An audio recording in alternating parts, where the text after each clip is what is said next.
السلام عليكم ورحمة الله وبركاته، ازيكم اخباركم ايه؟ هنعمل مع بعض النهاردة كبدة بانيه بطريقة حلوة جدا سهلة زي بتاعة المحلات واحسن كمان في الطعم كتير جدا، هيعجبكم بإذن الله.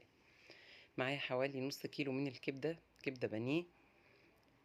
طبعا مغسولة ومشطوفة شطفة بسيطة كده، لان الكبدة البلدي لما بتيجي ما بتتغسلش. آه شطفناها شطفة بسيطة كده بالليمون، وبعدين حطيتها في مصفى لما اتصفت خالص ما بقاش فيها اي مية. دلوقتي هتبلها، حطيت معلقة من التوم البودر ومعلقة من البصل البودر وشوية من الكمون، طبعا معلقة صغيرة، ومعلقة وشوية من الفلفل الأسود، وطبعا الملح. هنقلبها كويس جدا ونسيبها كده حوالي 10 دقايق. الكبدة ما بتستناش، يعني ممكن نتبلها على طول ونشتغل فيها على طول.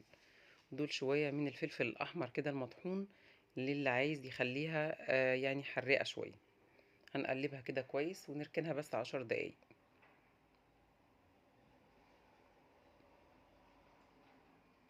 دلوقتي هنجيب بقى التغليفة بتاعتها او الكفر بتاعها.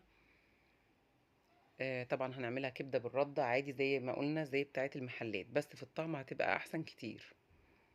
معايا مج كده من الردة، ودول 3 معالق من النشا. هحط عليهم كمان 3 معالق من الدقيق، وهقلبهم كويس.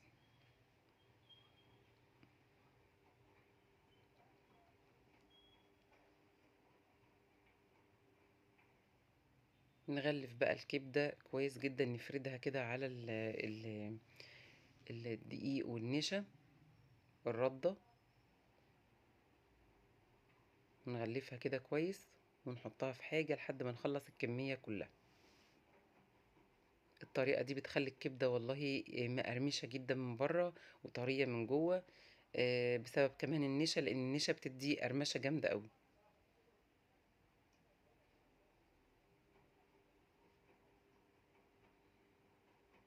خلصنا الكمية وحطينا بقى زيت على النار لحد كده لما يسخن، وبعدين نبدأ نطلعها بقى ان شاء الله على ورق كده يمتص او على مناديل.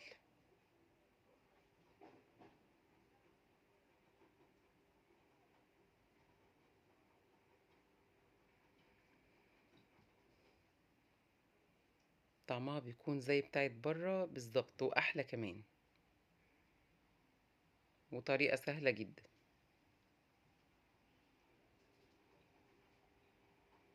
ما بتاخدش وقت خالص في الزيت وبتتحمر بسرعة.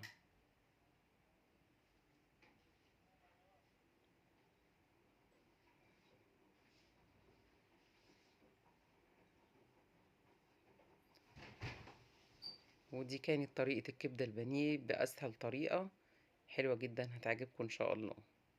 ولو عجبتكم الوصفة ياريت تعملوا لي لايك واشتراك في القناة علشان يوصلكم كل جديد من فيديوهاتي. والسلام عليكم ورحمة الله وبركاته.